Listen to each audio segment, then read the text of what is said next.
Thank you for joining us for the discussion on our results for the year ended March 31st, 2022. Our results, including the investor presentation, press release, and regulatory disclosures, are already available on our website as well as that of the stock exchanges. I have with me Suresh Badami, Executive Director, Neeraj Shah, CFO, Srinivasan Parthasarathy, Chief Actuary, Ishwari Murugan, our Appointed Actuary, and Kunal Jain from Investor Relations. As you know, we listed our company in FY18 and we thought it would be good for us to share our performance over the past 4 years. We are proud to share that we have at least doubled our new business premium, renewal premium, protection APE, assets under management, value of new business, and embedded value. Further details can be found on slide 5 of our investor presentation. I will take you through the key highlights of our FY22 results and would be happy to take questions post that. We clocked a growth of 16% in individual WRP in FY22 with a market share of 14.8% and 9.3% in the private and overall sector respectively. Despite very trying times during the 2-year pandemic, our 2-year CAGR of 17% was almost 2 times industry growth of 9%. Demand remained robust across most channels and segments, and hence we continue to be optimistic about the growth prospects for the life insurance sector in the coming years. We are closely tracking the worrisome geopolitical situation and its potential impact on inflation and consumption trends. In our view, life stage products such as annuity and protection are relatively insulated from such external factors. With the severity of COVID infections having waned, we have returned to normalized mortality experience. However, we remain watchful and will continue to keep an eye on the emerging situation.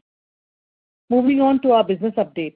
We continue to maintain a balanced and profitable product mix with non-par savings at 33%, participating products at 30%, ULIPs at 26%, individual protection at 6%, and annuity at 5% based on individual APE. Almost a fifth of our non-par savings business in received premium terms post the launch of Sanchay FMP in the second half of the year consisted of single pay products, and these are relatively simpler to hedge. This gives us the ability to allow for a higher proportion of non-par savings in our business. Overall protection grew by 24% in terms of APE and 47% in terms of new business premium. This was largely led by a 55% growth in credit life new business premium on the back of higher disbursements. On the individual side, demand continues to be healthy in terms of number of applications logged in. However, proportion of policies actually issued still remains a constraining factor at our end on account of tighter sourcing guidelines, lack of a centralized medical database, and underwriting challenges in tier 2-3 locations. With a combination of data analytics, insights into customer profiles, and calibrated risk retention, we expect to be able to grow individual protection in FY23. Some of the initiatives taken by us in this space include development of an in-house automated underwriting engine, platform for scheduling medicals in real time, facilitating video medicals, and integrating technology to measure heart rate, BMI, and other vitals using video input from the customer's mobile. On the retirement side, our annuity business recorded 24% growth vis-a-vis industry growth of 3%. Annuities now contribute over a fifth of our new business premiums. We have been able to almost double our business in the last 3 years. We believe that protection and retirement solutions are multi-decade opportunities and will continue to grow faster than other segments. We covered 54 million lives in FY22, registering an increase of 36% over FY21. We settled close to 3.9 lakh claims during FY22. Gross and net claims were at rupees 5,804 crores and rupees 4,328 crores respectively for FY22. The reserves created during the year have been more than adequate to address increased mortality on account of COVID. As on 31st March 22, we carry reserves of rupees 55 crores into FY23 as a prudent measure towards COVID. Moving on to key operating and financial metrics. Our renewal premiums recorded a steady growth of 18% with our 13-month persistency ending at 92%, up from 90% in the previous year, and our 61st month persistency ending at 58%, up from 53% in the previous year. Further, 13th and 61st month persistency for limited and regular pay policies was at 87% and 54% respectively, up from 85% and 49% in the previous year. New business margin for FY22 was 27.4% versus 26.1% for FY21. On the back of our robust growth and margin expansion, we delivered a value of new business for FY22 of rupees 2,675 crore, 22% higher than FY21. Our value of new business has grown at a 24% CAGR over the past 5 years and has almost tripled in the last 5 years. Our embedded value as at March 31, 2022 was rupees 30,048 crores, so 30,048 crores. We have been able to almost double our embedded value in the last 4 years. Operating return on embedded value after factoring excess mortality reserve or EMR, which was created during FY22, was at 16.6%. Excluding EMR, operating return on embedded value would have been 19% as against 18.5% for FY21. Profit after tax for FY22 was rupees 1,208 crore, a decline of 11% versus FY21 due to higher mortality reserve created during the year. Post Wave 2, our profit after tax in Q3 and Q4 improved steadily, with profit after tax for Q4 registering a 12% YOY growth.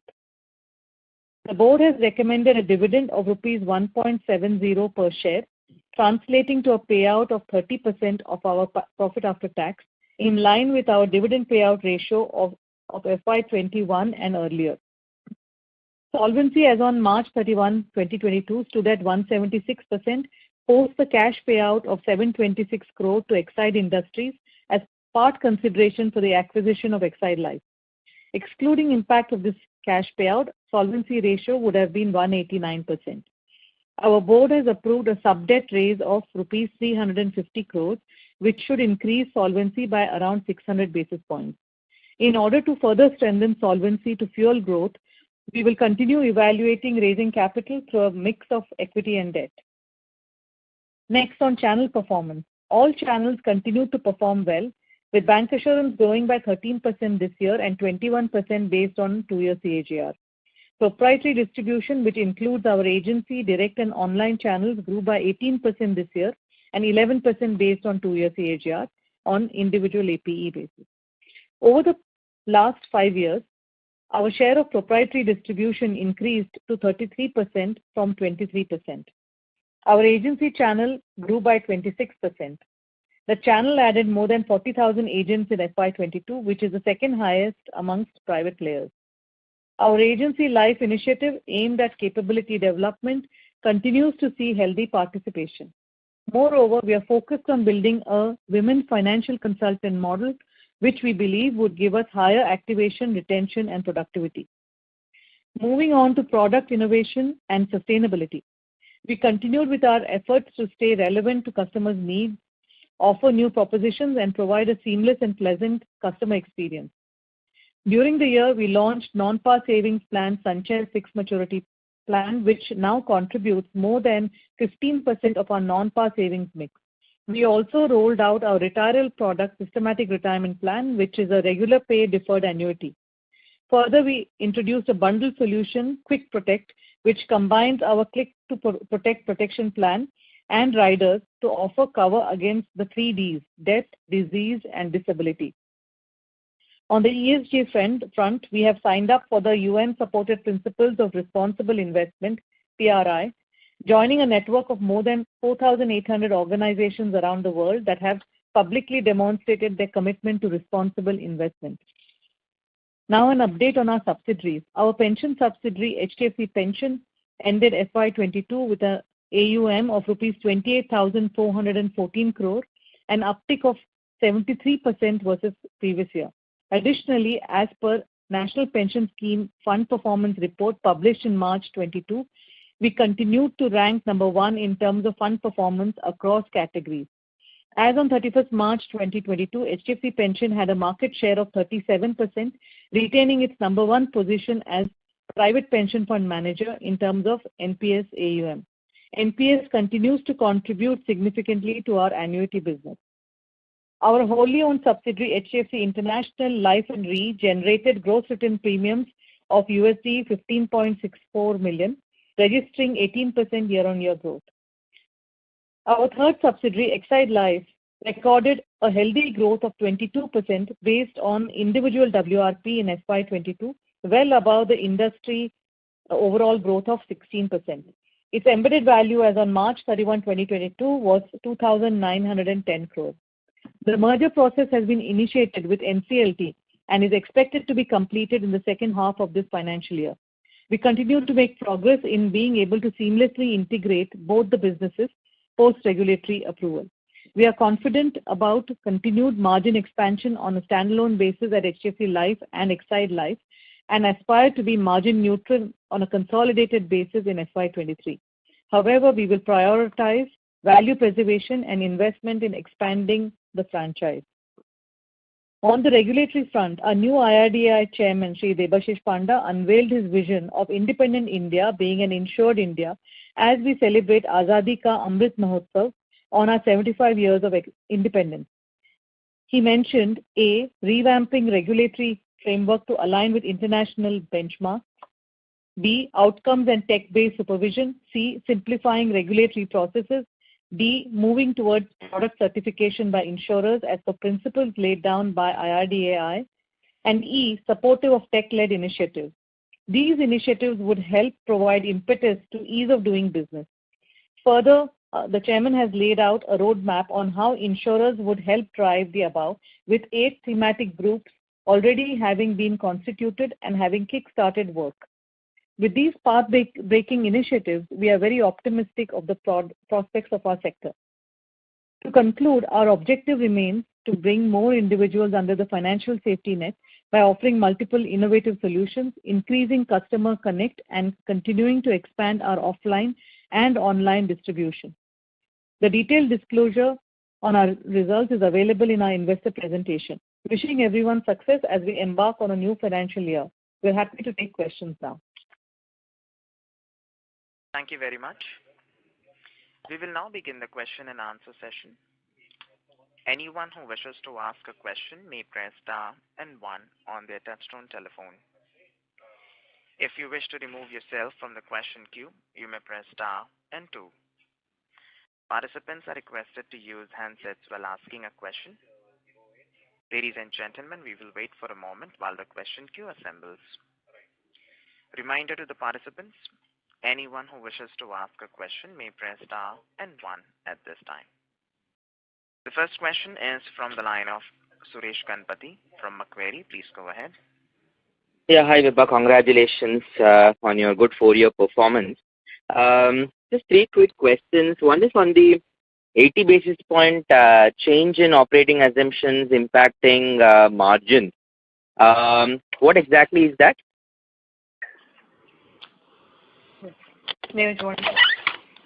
So Suresh, this is basically the strength reality assumptions that we had at the beginning of the period, given what we're seeing in the portfolio. So that's something that was put through at the beginning of the period itself, and that's getting reflected both in the embedded value walk as well as in our VNB walk in the investor deck. Sorry, the mortality assumptions you are saying, right? Correct. Yeah, okay. Now, this is a recurring feature because I don't know, I mean, this can again recur next year. I mean, are you confident that this is done and dusted, or do you feel like this can evolve?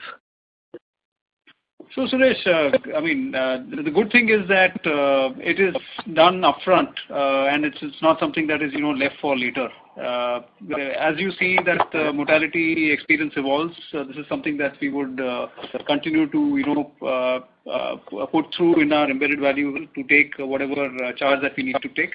But it's something that is not expected to be a routine element.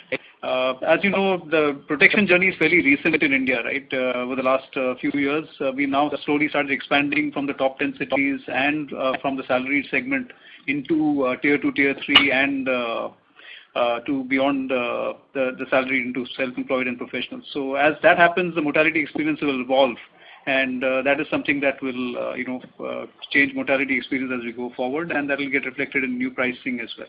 Okay. Two general questions, Vibha. One is on the merger with HDFC Limited and Bank. The merger, how does it change the equation in the sense that you see more opportunities on anything which you were not doing earlier, you can do it more, or any challenges? That's the first generic question. And the second question is, how do you see the LIC's IPO changing the equation? In the sense, have you seen them on the ground getting more aggressive on the non-par segment? Are they launching new products? How the competitive environment will change? And, any perspective on that would be great. Yeah.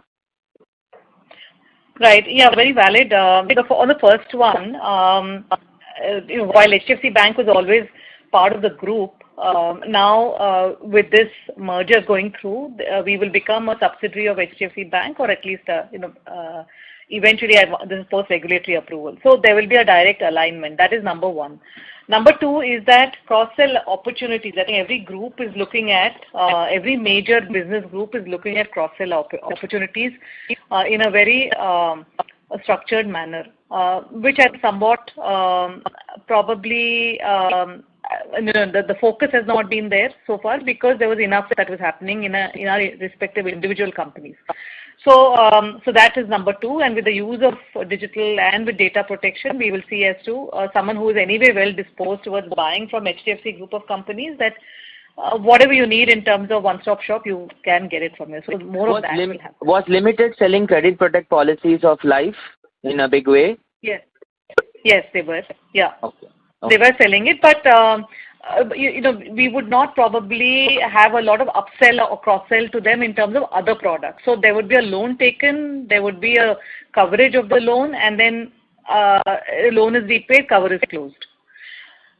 So these are all affording customers. So and we are known as a product innovator. So for us to keep going back to say, have you thought of this? For example, deferred annuity not known maybe 4 years ago, or non-par we were the ones to launch non-par the way it is understood as a category today, and so on. And we'll continue with more. So that kind of an upsell, cross-sell, more of that can happen. Also, product innovation in terms of solutioning, whether it is a combination with HDFC Ergo and us, not that we were not doing it, but a lot more can happen with, again, alignment, all of it sitting under HDFC Bank. So this is just the beginning, Suresh. We are, of course, brainstorming with CEOs of respective companies. That's already more than started happening. So I think certainly the intention is very clear, that how do we leverage the power of the group to be able to give solutions to the customer. Of course, it will be done respectfully in terms of how the customer is looking to be serviced. But there's still a lot that can be done within that arena. So that is on the first question. If I can move to the second question, Suresh. Yeah, please. Yeah, LIC. Yeah. On LIC, see, the way I see it is that just from an India Inc. perspective, the largest financial institution not being listed was probably not really comfortable. It's good that they're listing. It is good that there will be a lot more disclosure. Ultimately, the shareholders and your customers, hopefully there's an overlap, and that's all a good thing, I think. Yes, there might be some short-term turbulence in terms of FII, maybe repositioning, reallocation and so on, but I do believe that that's a short term. Now, from what I read, it is a 21,000 crore outlay as against maybe a 2x of that, again, anecdotally, that we read earlier. So it's not enormous in the scheme of things, but I think overall the positives are certainly there. I think you also talked about growth and so on. For some reason, I think their growth has lagged overall industry, private sector growth, but they are akin to to the large public sector insurer, and I'm sure there's enough. We should focus on expanding the pie rather than just trying to cannibalize from one another. They also operate in a slightly different segment. Their ATS, their ticket size is about a fourth of our ticket size, so slightly different segments of operation. But it is nevertheless, I think there's enough when you triangulate that with life insurance penetration, pension as a percentage of GDP and so on. I think there's enough for everyone. Any feedback from your agency force on the ground? I mean, from competition standpoint, what they are doing or trying to do? So Suresh, I have a monthly business review of my zones, zones and regions. Mm-hmm. And I can tell you, and that's when my day-long meeting starts off with financial consultants that I meet. Up to none of my meetings have they ever cribbed, that so and so is happening on the ground. And as you know, this would definitely be on their agenda if it was really consuming them or it was really topical. That's not to say it's not happening. I'm sure it's happening in bits and pieces, but it's not consuming their mind on it. Oh, that's helpful. Thanks, Lupa. All the best. Sure. Yeah. Thank you so much. Thank you. The next question is from the line of Arav Sangai from VT Capital. Please go ahead. Hi, good evening, ma'am. Hope all well at your end. So I have a couple of questions. Ma'am, first question is on the growth part. Like, if we see the last couple of months and when the bases started getting high, and even the base might remain high for the next couple of months, the growth for the industry as a whole has moderated. And even in a rising interest rate environment and a tough macro situation, how do you see the the narrative changing around some of our savings products, or how do people react to like historically when we have approached them for these products? Like, how do you see the growth panning out for the industry? Because this is a very big concern among investors right now. So, I think that concern, I just want to put that concern into perspective, because optically it looks like growth has in quarter 4 for the sector has waned somewhat.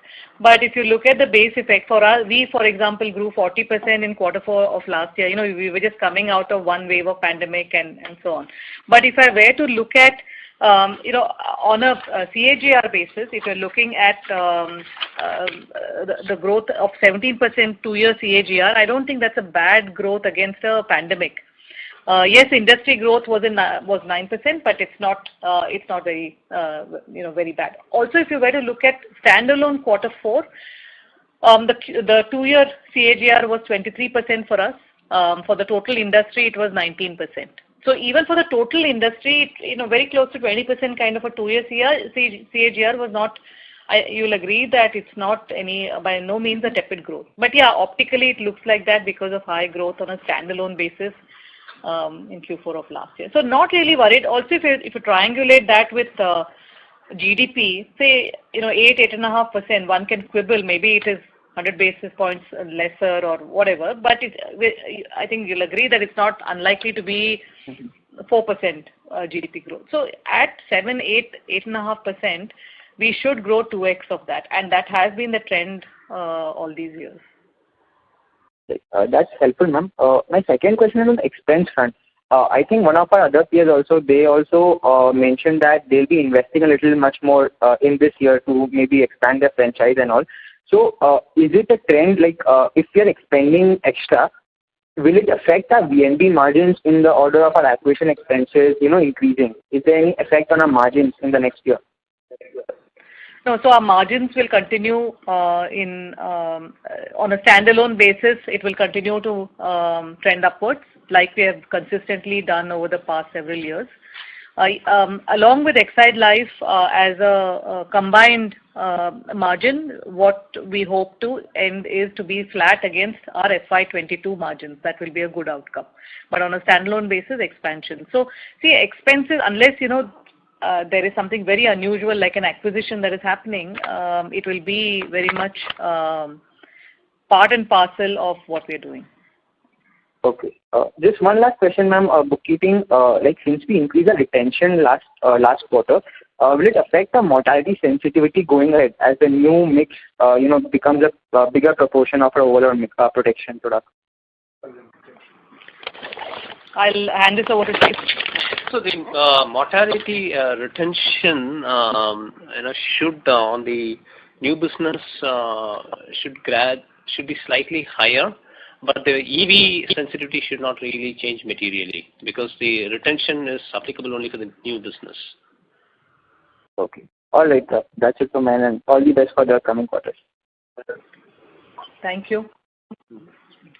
Thank you. The next question is from the line of Ravi Naredi from Naredi Investments. Go ahead. Vibha ma'am, fantastic results so far. Growth is there. My point is there. What is the profit from unrealized investment gain as on 31st March 22?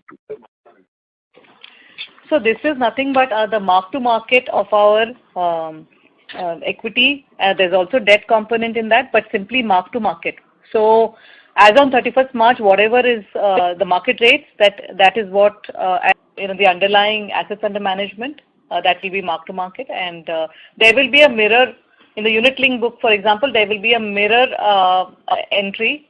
So if from 100 you go up to say 120, you will have a similar movement in reserves, and it will be neutral on profitability or in terms of PAT. Okay. And ma'am, can you tell in merged entity of HDFC and HDFC Bank how much equity HDFC Bank may hold in HDFC Life? So whatever is currently 47.6 that HDFC is holding, that is what will go to HDFC Bank and hold the same. Now they have asked for regulatory approval to take it up to 50%. And after merger, how the working of HDFC Bank will enhance our business growth in compared to HDFC as present? Yeah, so like I mentioned to the earlier question, there will be a complete alignment because of us being a subsidiary of HDFC Bank and therefore also paying a lot of attention on how do we give the customer a one-stop shop for all financial services solutions. Right from perhaps opening up a small savings account when he she just starts her job, to subsequently giving a mortgage when you get married or want thereabouts in terms of lifestyle. You get your first insurance when you're having a kid, health insurance, a top-up mortgage, and thereafter some fixed deposits, retirement solutions. So everything, mutual funds in terms of your surplus that you want to reinvest. So all of that. How does one do it in terms of harnessing the power of HDFC Group? A lot more work has commenced on that now. Okay, ma'am. Thank you very much and all the best. Thank you. Ladies and gentlemen, in order to ensure that the management is able to address questions from all participants in the conference, please limit your questions to 2 per participant. Should you have a follow-up question, we would request you to rejoin the question queue. The next question is from the line of Deepika Mundra from JP Morgan. Please go ahead. Hi, good evening, Vibha. Thanks for taking my questions. Firstly, just can you walk us through capital requirements for the business going forward?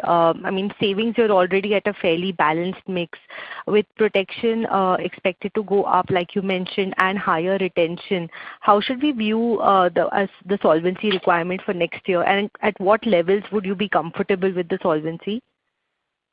So I'll just start off on this question, Deepika, and I will hand over to Neeraj and Srini. We started off with our solvency of 190% as of 31st of March. There was a cash payout to Exide Life and that impacted 13%, the 726 crores. We ended at 176% as of 31st of March. Now, we will be raising sub-debt. We typically have said that we will hover around the 180% in terms of solvency. So I just wanted to set context and over to you. Neeraj, you want to add? So Deepika, I think each of these business segments have their own considerations in terms of capital, and as the existing business continues to become larger and larger, that funds the new business growth, as you're aware. And that's the reason why the self-sufficiency in the model is really working that way. As far as protection business is concerned, yes, it will require more capital compared to some of the savings components. But as you're aware, even within savings, unit-linked product, for example, apart from the solvency capital, there is also a fair bit of gap between the cost of acquisition and the product charge. So that is something which consumes a fair bit of capital as well. And over a period of time, as you're aware, that we are expecting to move to a risk-based capital approach, and that will release significant capital for the industry.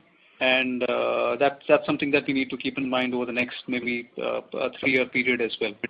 So for us, clearly, given where we are as a company and the stand that the promoters have taken, we do not expect capital to be a constraint for growth, whichever way we look at it. And on retention, as such, it doesn't really impact so much because the retention really has gone up from 20 lakh to 40 lakh, and that's only for new business going forward. A large part of the solvency ask will really come from the back book, which is still at the retention levels of the past.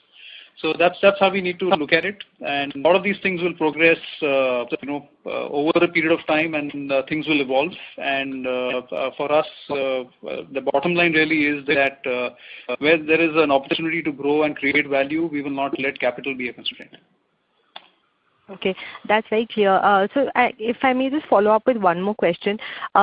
I'm not sure if I missed it, but what would be the total back book exposure now to guarantee products in total? And again, over here, do you have a level in mind in which you're comfortable with? So Deepika, if you were to look at our new business product mix across each of the segments, today non-par is about 33% of our total new business. And the way to kind of look at it would be in terms of how much would this really, what would this really mean in terms of either in terms of profitability or in terms of risk or in terms of capital requirements. That's how we look at managing product mix going forward. Of course, it all really depends in terms of how the customer demand is really looking at, in each of these areas. So we've launched a product in the last couple of quarters, Sanchay Fixed Maturity Plan. Large part of that product category, as we discussed last time as well, is coming through in shorter premiums, including single premium. The risk management on that is reasonably straightforward, as you could expect. And from a hedging perspective, also it works fairly well. It helps us actually hedge the business that we've written at the longer end as well. So the capacity to write non-par is probably only going to increase from here on, given the way our business has, created a diversification, and also the external support that is available through, hedging instruments. Yeah. Thank you so much. Thank you. Thank you. The next question is from the line of Swarnabh Mukherjee from B&K Securities. Please go ahead. Yeah, thank you for the opportunity. Good afternoon, ma'am. So my first question is related to the par products. If you could highlight that, the trend, why the degrowth has been so. Is there a conscious effort to manage the product mix, or is there some kind of demand softness that you see at the end, or some other category might be cannibalizing on this? If you could highlight. No, hi, this is Suresh here. Just to add, it's not really, that we are trying to push one particular product. I think like we have mentioned in many other earlier forums, the product mix that we have been looking at is in terms of what is what is good for the customer, which value proposition we want to take across, to the capability of each of our channels to be able to sell that particular product across onto whichever segment we were looking at. And three, the internal drive to make sure that every channel is profitable, as well as make sure that, we have a balanced product mix. So, we really can't look at it in a quarter-on-quarter basis. On an annualized basis, we really look at it. We have got a very clear balance and very similar to the kind of product mix that we had over last year. Ladies and gentlemen, the line for the management has got disconnected. Request you all to please stay online while we reconnect them. Thank you. Ladies and gentlemen, thank you for patiently waiting. The line for the management has got reconnected. Thank you, and over to you, sir. Hi, sorry, I don't know where I got disconnected, but just to kind of share with you that, we are looking at last year there was a higher growth in par, and that was the base which had come in.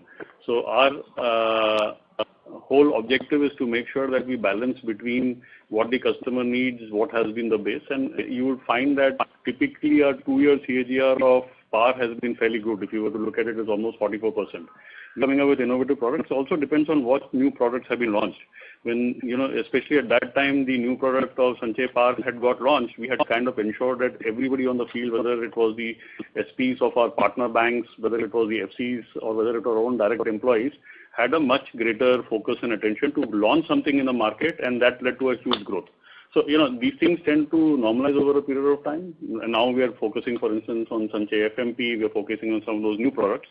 So I won't read too much to say PAR has come down. I think our market share has grown on PAR. We managed to maintain our overall product-wise market share on PAR. And we will continue to do that. So, for instance, there was a time we slowed down on term in terms of taking a calibrated approach. But now that we believe things are normalizing, we will find us coming back in terms of term growth. Okay. That's helpful, sir. So then in terms of the margin guidance that was mentioned that it will sequentially improve, then are we then looking at individual protection as an incremental lever for margin improvement? Because I think higher VNB margin kind of products now have quite a sizable base. So if we look at the non-par savings or the credit protect book, they have grown quite well over the last couple of years, and the base is quite high. So, if the incremental VNB growth and VNB margin, where do you expect it to come from? Couple of things here. One is growth itself, because as we continue to do well on growth like we have done, our costs are not going to increase in the same proportion. So that becomes an additive point in terms of margin. Second is on non-par itself. In the past, we have said that about 1/3 will be around non-par. Now we're getting more nuance. It's also there in our presentation, wherein the new non-par product, the Sanchay FMP, has a shorter tenor. And so we are seeing that in a different light than some of the other longer tenor non-par. And so there's no constraint in how much we are going to sell that. It is as much as we are able to sell it. That also will and should lead to margin expansion. Credit Protect also is continuing to do well, and hopefully all our partners will continue to do well, and we will piggyback on that growth and continuing to give relevant products there. So it's a combination of all of these things wherein we will see that increase. And finally, to your point on retail protection, for the past couple of years, for various reasons, especially pandemic, reinsurers, repricing, all of that meant that we have remained more or less flat. Some quarters we have grown well, but largely we've remained flat. We are targeting at least a comfortable double-digit growth in retail protection, and we are reasonably optimistic of being able to get there. So that also will add to accretion with margin. So all of this will contribute to it. So, ma'am, if I understood you correctly, then on the non-par bit, what you mentioned that you actually now intend to sell slightly higher tenured product for incremental margin. Is that a correct understanding? On the other hand, so lower premium tenure, so that hedging becomes easier, either single premium or limited premium. Okay, all right. That's very helpful. So one quick bookkeeping question, if I may ask. So if you could give the breakup of the operating variance that is there in the EV walk of around 150 crores and the reason for the negative economic variance. Yeah, so the operating variance is broadly 2/3 is basically positive persistency variance and about 1/3 is expense variance positive. So that's broadly the breakup of the operating variances. Economic variance largely two things. Over the year, things have moved in different directions, but overall, from the equity perspective, it has been positive. And largely on the interest rate side, because of the increase of interest rates at the shorter end, higher increase at shorter end, the longer end has resulted in a negative variance. So that imbalance as such, for the year, it's been fairly flat. The two have in some sense cancelled out each other. So different quarters have behave differently, but for the year, broadly, this is really the summary. Got it. That's very helpful. Thank you so much. That's all from my side. Thank you. Ladies and gentlemen, please limit your questions to one per participant. Should you have a follow-up question, we would request you to rejoin the question queue. The next question is from the line of Jayant Kharote from Credit Suisse. Please go ahead. Hi. Thank you for the opportunity. I wanted to understand about the guaranteed, the longer term product. There were some news articles about regulator not being comfortable with some of these products. I think there's an element of bond forwards in them. So, I mean, what would be your view, and I mean, basis that, what would be the mix for our hedging, and how much would FRAs be contributing to the overall guaranteed, let's say, hedging pool? So first of all, we did look at that article, and we've in fact interacted with all the counterparties that we are working with, and we believe that it's really unfounded in terms of what the facts really are, because if you recollect, RBI allowed the structure of FRAs towards the end of 2019 after doing a lot of getting a lot of comfort around the structure and what it really means, both in terms of risk as well as in terms of what it means for the counterparties, which is basically the banks. And after that, the approval was given for this structure. We don't believe there has been any change in that regard. In fact, there is a sort of further liberalization on that front. So we do not believe there is any issue at hand as far as that is concerned. Having said that, from our perspective, as you know that we had started writing non-par products prior to RBI allowing us to do forward rate agreements, and we had this internal hedging capacity which continues to date given the way our CP book has grown. And added to that, there are other instruments as well, and also for new products that we've launched actually help us do this cross hedge internally itself. So our dependence on FRA is probably a lot lower than maybe overall at an industry level, and we manage dynamically in terms of how which hedging instrument is going to be more effective from multiple fronts at the back end at a regular at regular intervals. So it is an effective instrument. As we go forward, we believe that. With a very forward, thinking regulator, we may in fact get ability to actually borrow directly from the market as well, and that would further, expand the way in which this business can be written. So, nothing really of any concern as far as the ability to hedge or in terms of instruments that may be available and options that may be available going forward. So, as we speak, is BAU with banks on FRA? Yes, absolutely. Okay, and secondly, a couple of quarters back, Mr. Parthasarathy had spoken about the longevity assumptions on the protection side, and he mentioned it had come down from around 92 to around 85, 87, if I'm not wrong. If you can update us, where is that number right now, and directionally, where should it stabilize? These numbers actually are fairly stable. It doesn't change quarter on quarter. So I think whatever numbers that I talked about was based on a report published by the actual profession. It gets updated probably once in 3 years, 4 years. So there's no more any more recent update than what I spoke a couple of quarters ago with you. And those numbers for us, as in, I mean, I think you spoke about the industry level. So for us, at HDFC Life, those numbers would be similar? Yeah, it's very ballpark, yeah. Okay. Thank you very much. This helps. Thank you. The next question is from the line of Hitesh Gulati from Kotak Securities. Please go ahead. Yeah, thank you for giving me the opportunity. I just had a question on economic variance. I just wanted to understand in the last calls you mentioned that unwind above 8.5% we will be showing, or above or below 8.5% we'll be showing it through investment variance. Is that one of the reasons that the economic variance is so low, just negative 50 crores despite rise in yields? Yeah, so Hitesh, a couple of things, right? The equity movements have cancelled out the slope change on account of the interest rate, and also yes, I mean we can't completely take credit for taking the unwind rate at very close to where we are at the end of the year. But yeah, I mean there's a fair bit of thought that goes into what is likely to happen, which goes into the unwind rate that's determined at the beginning of the year.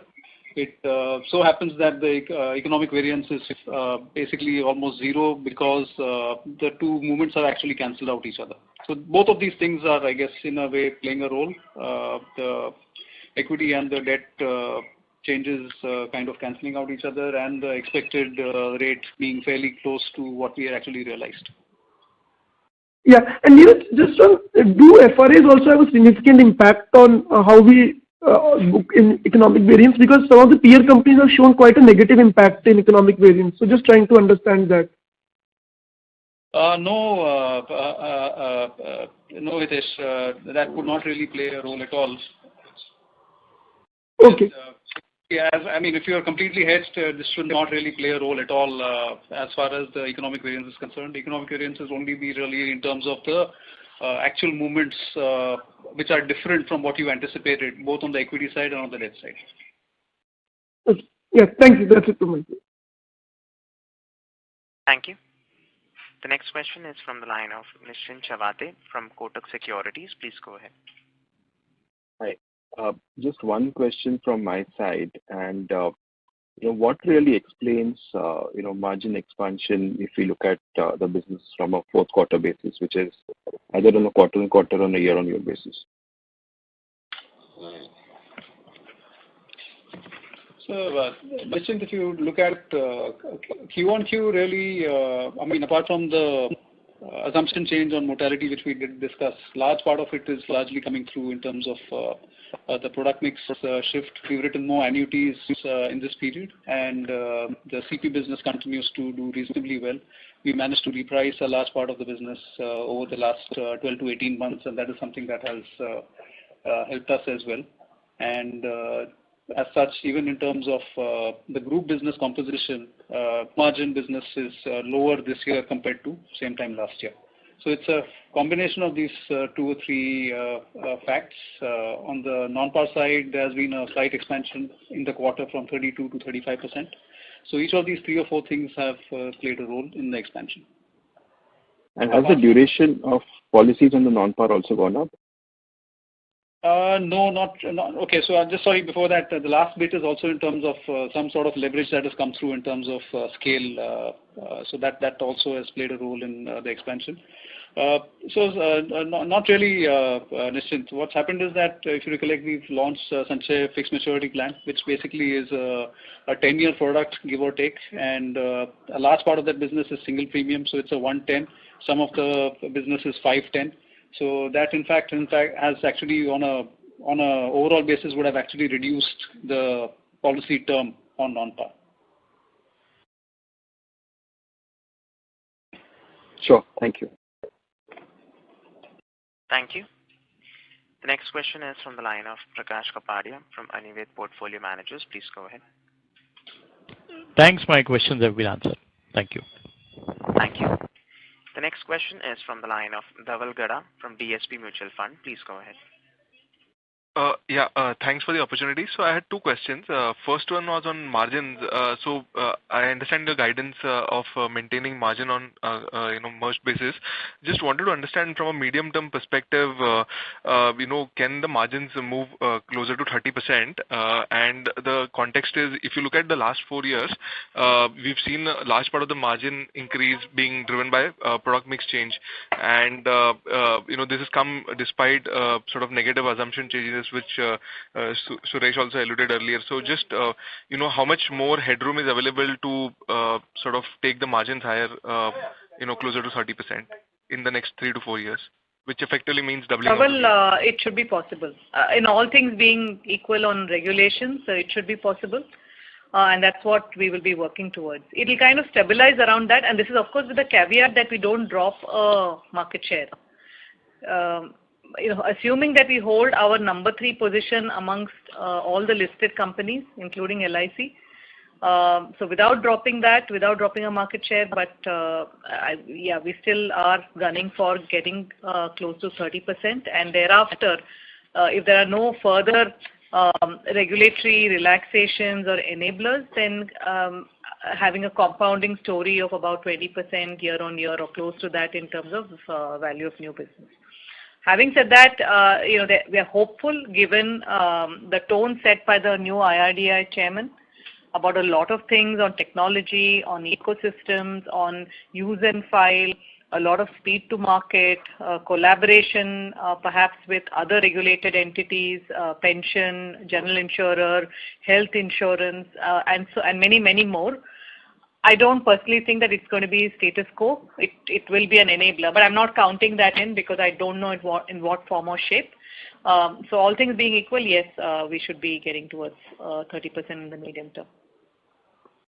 Perfect. Thanks. And just one final thing on the sort of capital. Just again, so if you look at the free surplus movement, if you could explain that in the last year, I mean it's dropped to about 350 odd crores. So and just within the, and related to this is what will trigger an equity raise? I mean if you could just help me understand what one should look for in terms of your willingness to go towards an equity raise. That would be helpful. So while I'll leave the first part of the question to Neeraj on the net worth, but we will over a period of time, in order whatever we need to support growth and opportunities, we will have to have adequate capital, and yes, we will not rule out equity, combination of equity or debt, like I had mentioned in my opening remarks. Go ahead. Just to add to that, we are fairly close to the levels that we want to be, like Vivek mentioned. So we are at 176%. We'd like to be in the 180-190 range, given what is expected going forward. The distance between where we are and where we need to be is not very high. So the number that we're talking about is not going to be very significant. That is one. On the net worth front, of course, as you're aware, multiple things have happened on an ongoing basis. Typically, you add your accretion from the back book, which is your PAT that comes through. Then you have any sort of capital movements, largely in terms of dividend payouts in the beginning of the period after the AGM, and any sort of capital that comes through in terms of the ESOPs that get exercised. Apart from that, largely the big movements are in terms of any sort of MTM movements on the shareholder funds. And in our case, this time the big movement really was in terms of the cash that went out because of the Exide Life acquisition. So these are the 4 or 5 aspects which go into how the net worth has or the free surplus has moved in this period. Thank you, Mr. Garam. We request that you return to the question queue for follow-up questions. Thank you. The next question is from the line of Avinash Singh from MK Global. Please go ahead. Yeah, hi. Good evening. A couple of questions. First, if you can just help us understand the supply side and demand side realities on the retail protection. So how do you see sort of growth and margin in this business? That's first. The second, and then again going on the free surplus part, if I recall, your sort of the required capital level where you set in your EV is around 180%. So, I mean, just if you can help me at 176%, sort of how is sort of the free surplus coming in? These are my 2 questions. So, Avinash, on your first point, just to understand, you're saying margins on health, is it? No. I was saying that considering the supply side and demand side changes that have happened over years, how do you see retail protection shaping out in FY23, both from the growth and margin perspective, retail protection? Right. Understand. So we are flat so far because of, like you mentioned, pandemic and reinsurer and pricing and all that. We are fairly optimistic of being able to grow double digit. And as against last year, industry was also did not grow. We also were flattish. From HDFC Life's point of view, while following and continuing to follow a risk-calibrated approach, we are hoping to grow double digits on individual protection. And this is without necessarily keep retaining a lot more on our books and so on. We have said that we will retain about 40 lakhs on our books. We'll continue with that. But nuanced approach, we hope to grow. That is number one. Credit Protect should continue to grow well. We grew about 55%. We hope to continuing to see that traction. We've also repriced quite a few relationships in light of pandemic. That's an ongoing exercise and part and parcel of of how we get covering mortality risk. Both these put together, we should grow. We have grown about 26%, but we on an overall protection basis, but we remain fairly optimistic of our ability to continue to grow. And any price changes in retail protection you are taking in FY23 or not? Nothing that is on the cards right now. Okay. And my question on the free surplus. Yes, Avinash, on the free surplus, if I have understood you, you're referring to the level of, the solvency. So as you're aware, regulatory solvency 150%. For the purpose of EV, we basically take 170%. So right now, we have something in excess of that. So that's. Yeah, it's very clear. That I was confused with 170, 180. Okay, thanks. Yeah. Mr. Singh, does that answer your question? Yes. Thank you. The next question is from the line of Shyam Srinivasan from Goldman Sachs. Please go ahead. Hi, thank you for taking my question. Just laboring on retail protection. I think in opening remarks, Vibha, you mentioned about video checks and stuff, right? You're connecting to the customer mobile. If you can elaborate how that can, and I'm just tying it to your original comment that while applications come through, we are still not able to process. So where is that number? I recollect some quarters back was like 60%. So just help us understand how debottlenecking some of your own processes could help you improve growth, specifically related to retail protection, say.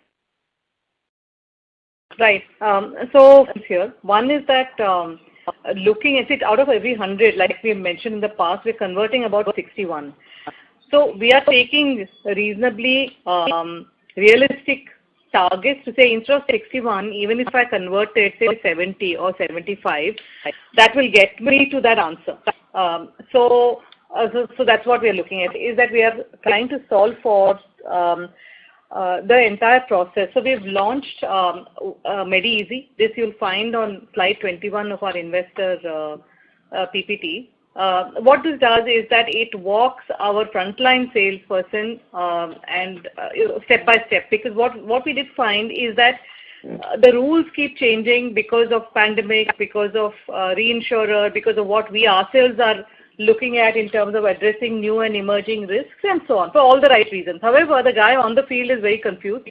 There is attrition, whether we like it or not. There is people movement. And then, there's a lot of back and forth, and the customer gives up, or the frontline salesperson gives up, or a combination of these aspects. So how can we have this iteration wherein the first step is to say, okay, we need this document. Okay, if you don't have this document, or rather if the customer doesn't have this document, then we have a call center which has an assisted call center with chartered accountants to say, okay, instead of this, especially for the non-salaried, this should be fine, or this proxy can be fine, and so on. So because the guy is sitting with the customer or sitting virtually with the customer, and he's able to get that rather than it coming back to central operations, going back and forth and so on. Similarly, looking at what other data points were resulting in us in that same 100 minus 61, why has there been a drop off, and is there some other ways of getting to the same answer? For example, today we don't have a deduping between our credit life database and our individual database. Now, with the use of technology, if we can try and see personas of what is behind this person in terms of both financial risk as well as medical risk, that again could address some of that drop off that we are seeing currently. Similarly, with reinsurers, we are finding that reinsurers, and we've been partnering with reinsurers, and that has been well appreciated. In fact, reinsurers have come back to us to say that we are erring a little bit on the side of caution, and they're obviously fairly pleased about that and willing to look at certain personas. If you also look at Meditech, for example, a whole host of things, again on slide 21 on the bottom right hand side, how do we get a proxy for diabetes? How do we get a proxy for any heart-related illness without that individual going in for a medical, which obviously under given the pandemic, he or she is hesitant to do that, and we understand that. So for us to be again able to triangulate that with age, with various other data points, and his or her reticence to go in to get a medical, being able to use Meditech to be able to solve that. Another point, and we've just gone live on this, wherein underwriting engine, which although we only right now launched for savings, but that has an error rate of 0.001% now, and it's a ML, so it's a machine learning tool which is getting even better as we speak. So we rolled that out wherein human underwriters have been substituted so that the customer can be given a straight-through processing, can be given much better experience, and so on. Now, the next phase is to start taking baby steps to look at our term as well. What this will do is that, again, how do we reduce the drop-off rate? Yes, we need to increase the funnel also, admittedly, but that is one part of it. We are saying that people have come in, out of my example of 100, people have paid money, filled in their proposal, and we're not able to issue them with a policy, and we return their money. So let us focus on the drop-off first, and that's what we'll be giving and have been giving disproportionate management bandwidth to reducing drop-off. Thanks so much, Vibha. All the best. Thank you. Thank you. The next question is from the line of Sanket Godha from Spark Capital Advisors. Please go ahead. Yeah, thank you for the opportunity. So the simple question what I have is that you gave the just wanted to understand how much FMP contributes to the total individual APV. In total non-par is 33%. So and just wanted to understand if the incremental focus is on this particular product from risk management point of view, how much this 33 contribution of non-par can potentially go to say 40, 45 kind of a number. Any number you have in your mind which could be the margin driver going ahead. So that's the first question what I had. And the second Can I take the first question first, Sanket, and then you can move on to the second question? Sure. Yeah, so on the first one, what you're saying is that long tenured policies that we sell, we will have a overall cap, which we've had. But on shorter tenure, we have no cap. So basically, you mean to say that if there is a decent demand for single premium FMP plan, then you can even take the total non-par mix even beyond 40, 50 kind of a number. If hypothetically, yes. Yes, hypothetically. Yes. And the margin of single premium FMP will be better than the company average? It will definitely be better than some of the other segments like PAR and UL, obviously. So there will be a substitution. There could be a substitution for that, and thereby taking it up because of that substitution. Got it. Perfect. And the second thing was that just from the HDFC Bank mergers perspective. So we make an advertisement spends in HDFC Bank as a channel of around 800 crores, which we did in 9 months FY22. So just wondering how this will play out if it becomes a direct BB of HDFC Bank. That given it's a direct subsidiary now, then do we expect these advertisement spends coming off? And if it happens, will this be a very big lever for margin expansion? How do we read this to play out? Little bit premature, Sanket, because it's just been announced. I think over a period of time, we will work very closely with HDFC Bank folks to see how, as a parent subsidiary, we can, the dynamics obviously will change, but a little bit early in the day. Now, the advertisement is really, what happens is there is multi-tie, and the reason for the advertising budget is that when people walk into the 6,000 branches and engage with them virtually and so on, we need to be out there. We need to be able to say, this is Sanchay FMP, this is our new retirement plan and so on, and that visibility has to be there, and that's why the advertising. Now, how things will change down the line, we'll have to see. There will always be some advertising because the bank has said there will be multi-tie, and multi-tie we believe is good for the customer. Yes, there could be how much of multi-tie is a different question, some level of multi-tie wherein you're giving customer the choice to buy various products. And I also personally believe that most banks eventually will open up to multi-tie. And so some level of this will be there. We'll have to see in terms of how things pan up.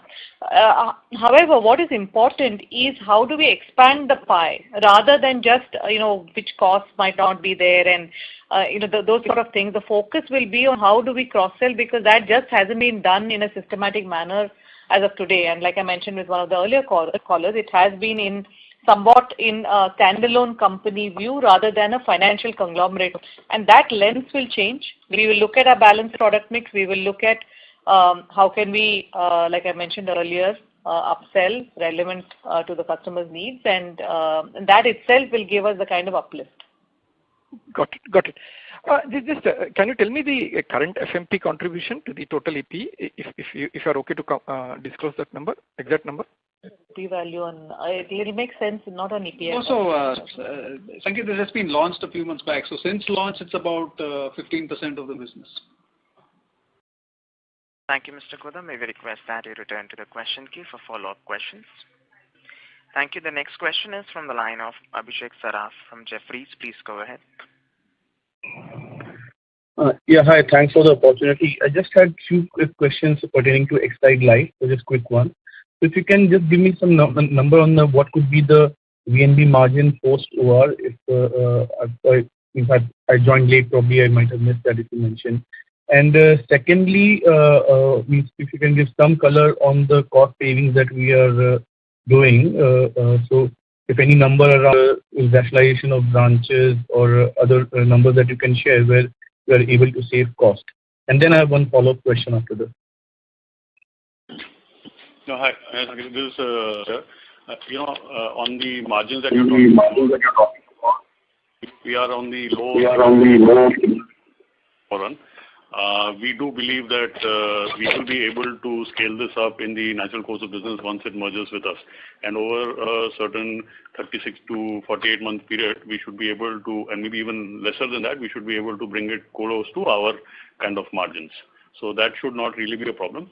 On the other piece in terms of how the integration and how we are trying to get value capture and synergy, let me tell you that, look, there are some 23 work streams working on every aspect of the business between both the teams.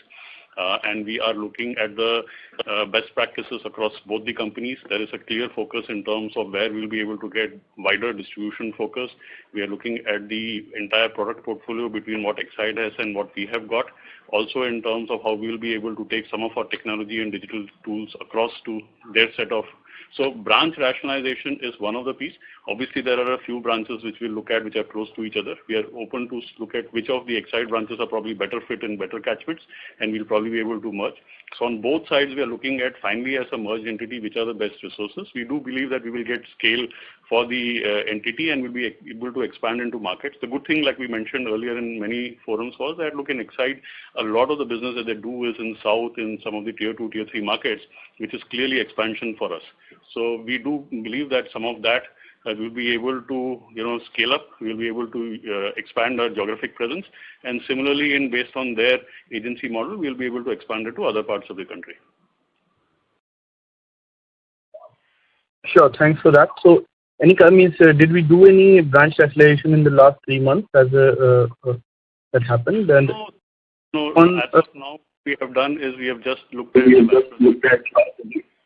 like we clearly mentioned that is going to run as a separate entity subsidiary till we receive the NCLT approvals.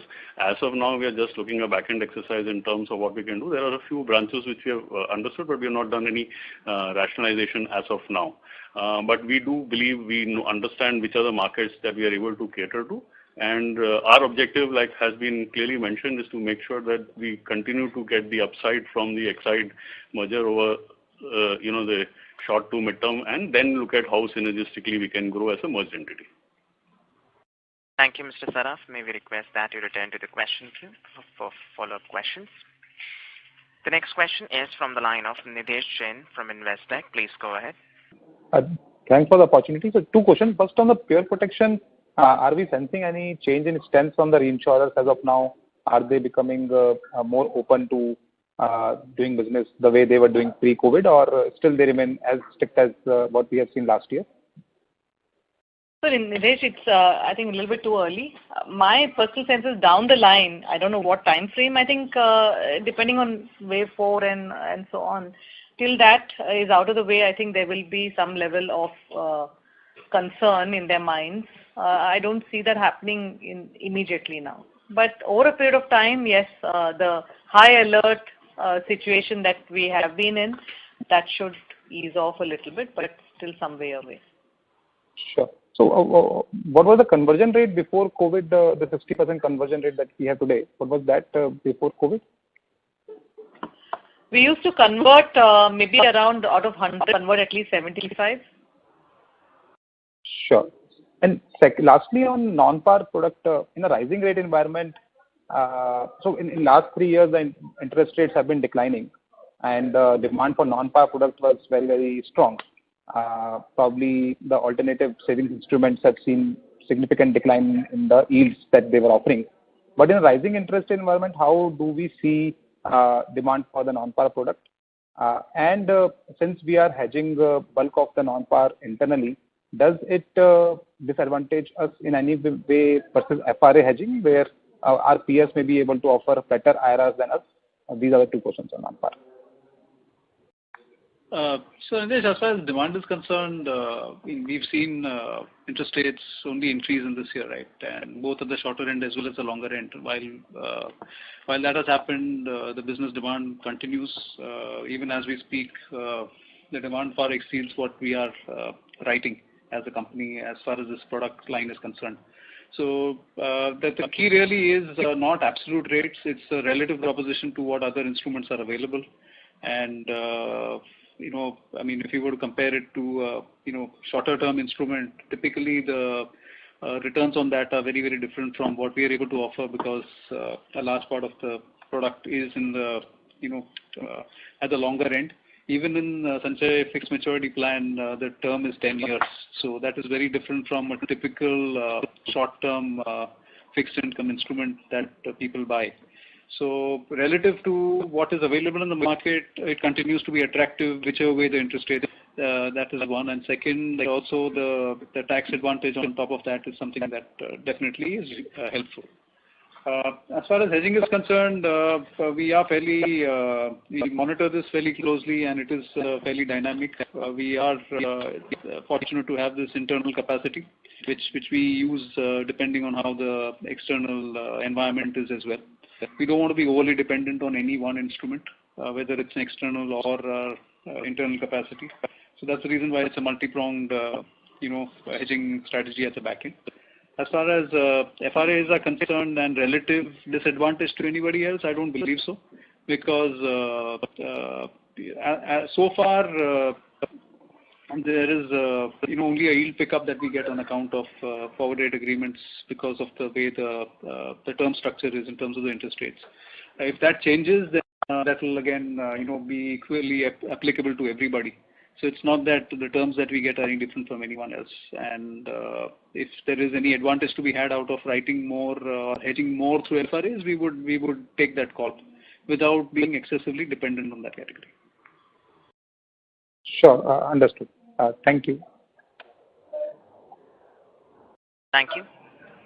The next question is from the line of Mayank Gulgulia from SUD Life. Please go ahead. Yeah, hi. I have a question related to sensitivity analysis.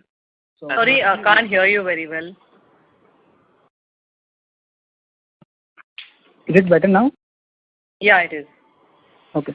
So I have a question related to sensitivity analysis. So basically, impact of equity market return on EV. So equity market downward movement of 10% would have 1.4% negative impact on EV. So this 10% is overall return on equity portfolio, or this 10% is over and above, like we might have assumed some return from equity. So it is over and above that.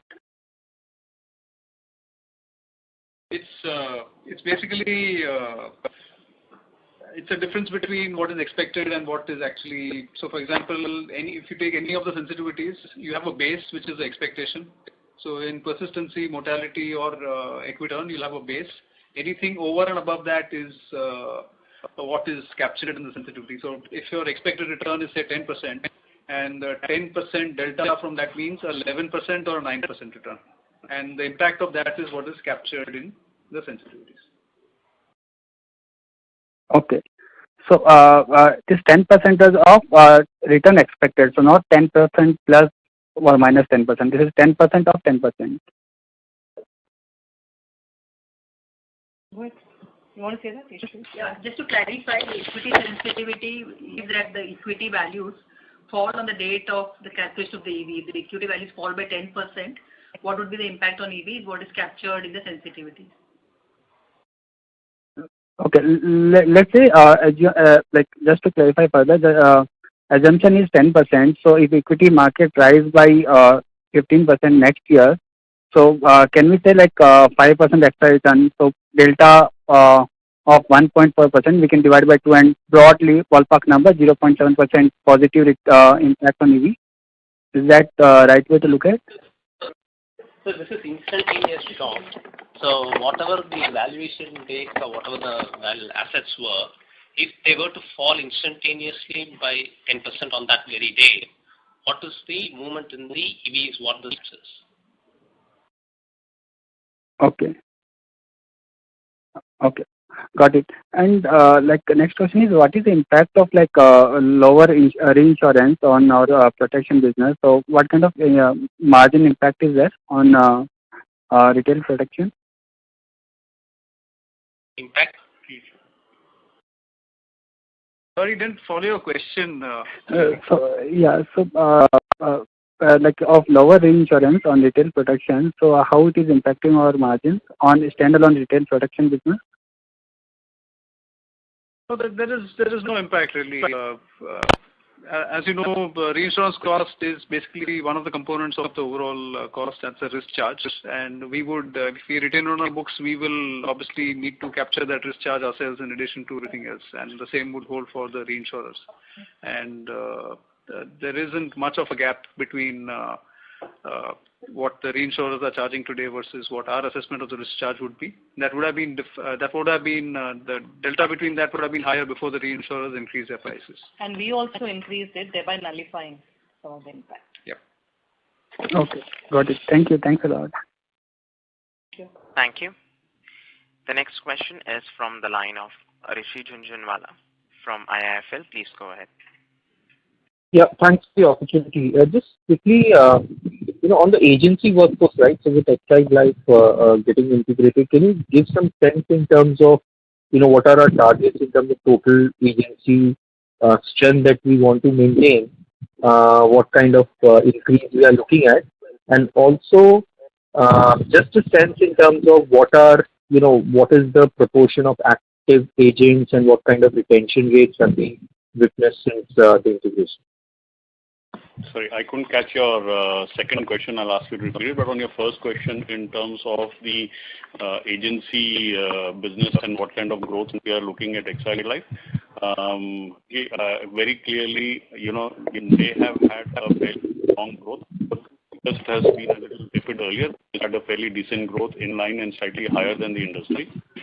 We do believe that given the brand that they will now benefit of HDFC Life along with the product as well as our ability to invest in branches, infrastructure and many other resources which will be available, we should be able to get a much higher throughput in terms of actually recruiting financial consultants, in terms of activating more consultants, as well as recruiting the ticket size of the kind of products that we're able to sell through HDFC Life.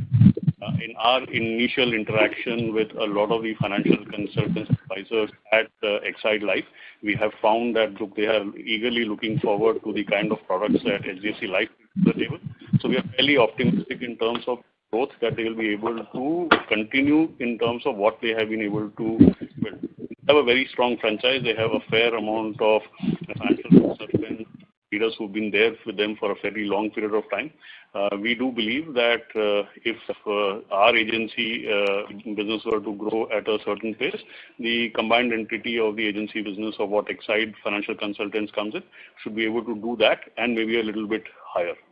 So that should not be really a problem. There is actually, if you ask me, not just the synergy that we see only in the agency business. I think we are enthusiastic about the growth in all the channels of Exide Life. We do believe that the cooperative bank as well as some of the broking relationships that they have got are fairly incremental and complementary to our business growth.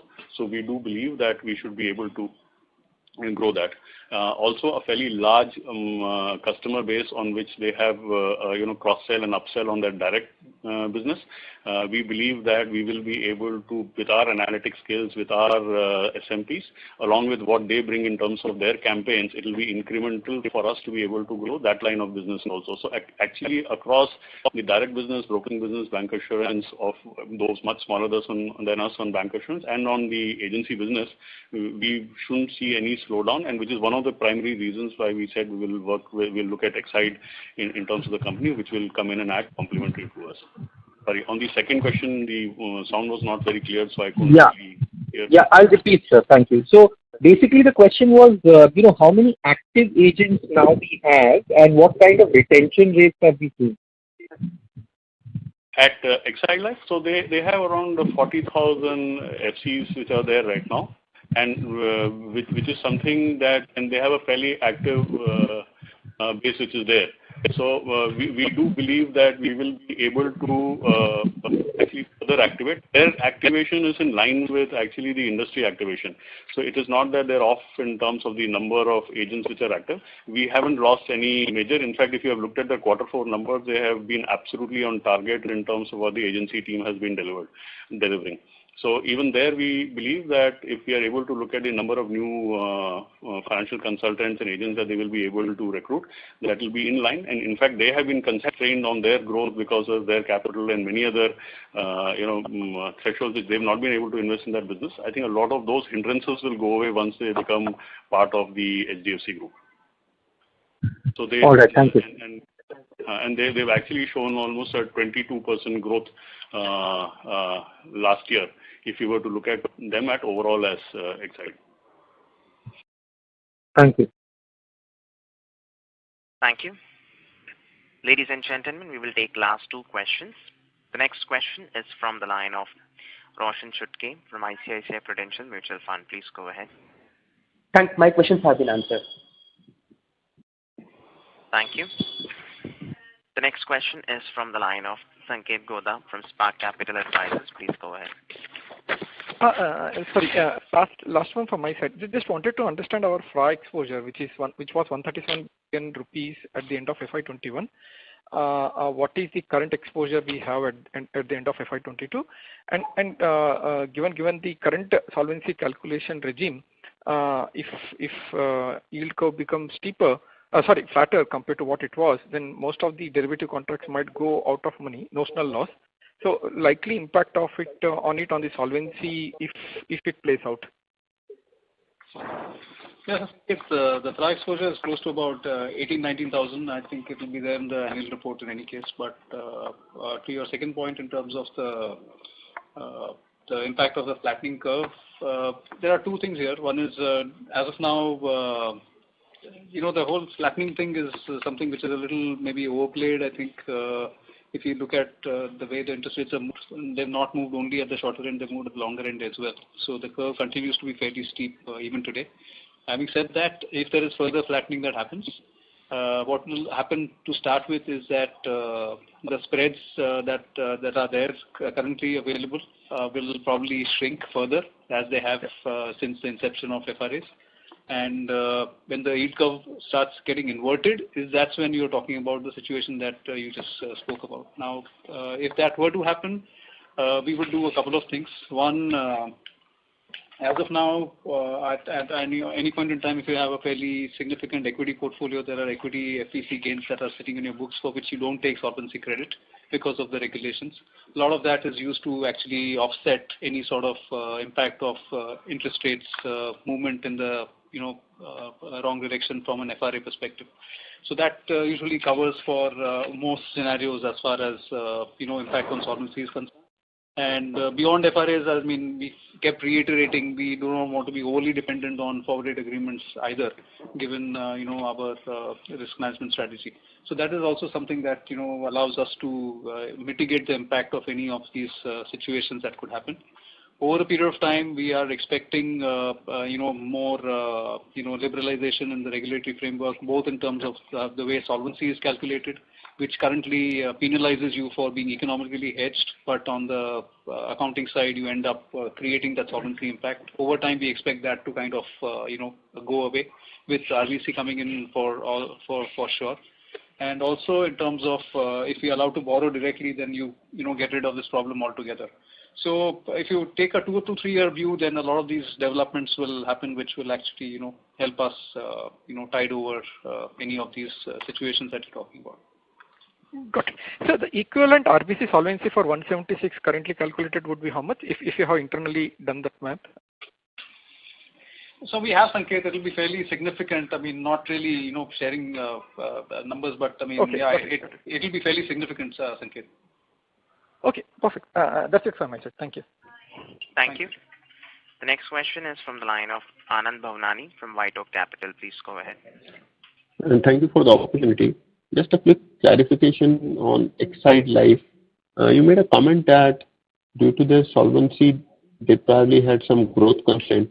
In the PPT, that I see that their solvency is 217, which is higher than ours. So why would that be a reason for any growth challenges in HDFC?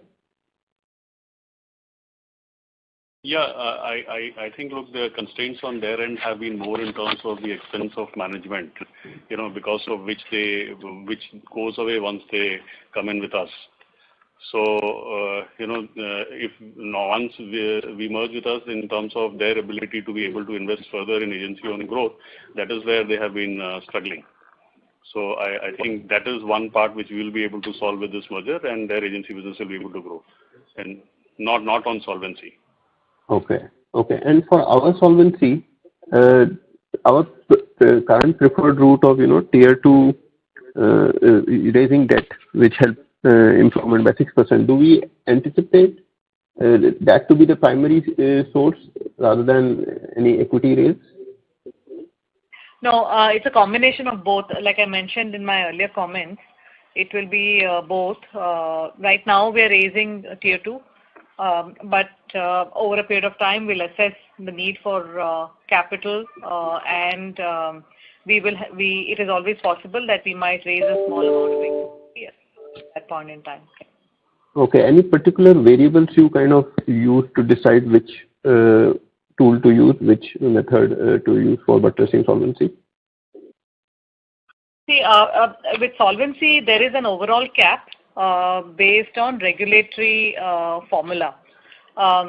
So what we're doing right now, we raised 600 earlier, we are raising further now. As our back book increases, we will be able to raise more. We will look at overall the weighted average cost of capital to see what works for us, and then the WACC as well as how much do we need, how soon do we need. So few factors like take a call down the line.